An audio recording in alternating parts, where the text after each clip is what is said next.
Hi, and thanks for joining us today as we talk about short-term assignments, or STAs. I'm Alison Shipitofsky, and with me today is Glen.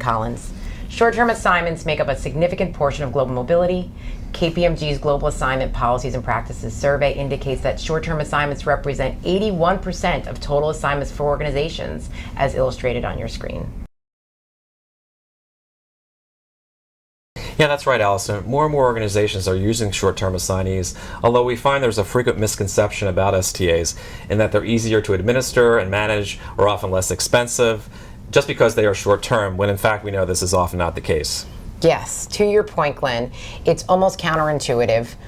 All too often we hear anecdotes where an employee is not familiar with global mobility risks and they begin to start planning the assignment and simply submit travel receipts like it's a business trip. There's a misconception that because they're not moving a household, that like you would on like a long-term assignment, that it's merely a business trip. That's so true, and depending on the length of the short-term assignment, the employee could easily have different living needs, possibly unknowingly trigger a tax liability, and certainly require an entry visa or work permit. Absolutely, Glenn. Global mobility programs usually have multiple policies based on business needs, assignment purposes, and length. Organizations should work to formalize their policy approach to short-term assignments just like they do any other policy. Short-term assignments are defined as a temporary transfer of an employee across national borders. They're usually over 3 months, but less than a year. And let's point out that this time frame is not necessarily arbitrary. Historically, this mirrors country tax law for many countries, and generally the 12-month mark reflects a shift in tax home for many countries. I know we're not discussing taxes today, but I think it's important for our audience to put context around the STA length itself. Right, and along the lines of context, why don't we start our discussion then in terms of the life cycle, and that is the assignment life cycle. For today's discussion, we'll highlight some valuable tools and steps for the short-term assignments pre-assignment phase. When employees are asked to go on a short-term assignment, they naturally start thinking about things like, where will I live? Do I need a visa? What should I pack? However, program managers should also keep in mind that the same level of logistical and compliance-related support provided for long-term assignments should also be provided for short-term assignments. And one key aspect of the pre-assignment phase is in the planning and getting ready for the assignment logistics.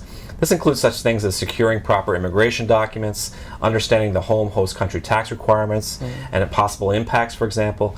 A key takeaway here is that more and more countries are paying even more attention to those who are coming in and out of their country, not only for security purposes, but also for immigration and tax compliance. You know, stating the obvious, employees should not depart on an assignment without proper immigration document in place. You know, it's funny, Glenn, we still hear employees saying, like, how will I know when I can leave? Who's going to help me with this process? You're right, Alison. Sometimes it's hard to know who in fact is involved and what each contributor is responsible for. And this could be confusing for assignees. Internal groups responsible for global mobility often vary between organizations, and that program ownership may not necessarily be part of the Human Resources Department only. For any international assignment, many key stakeholder groups often carry an important role in supporting a successful assignment. For example, pre-assignment risk reviews often include members from corporate tax, legal, and finance. And as programs grow and assignment volumes increase, more often than not, external administrative, tax advisory, and legal support may in fact come from third-party service providers. It's certainly interesting to see how different organizations go about managing their international assignment programs. So coming back to our pre-departure phase discussion, one of the most valuable tools to consider implementing in the process is an assignment initiation form. It should be easily found, it's filled out as early as possible.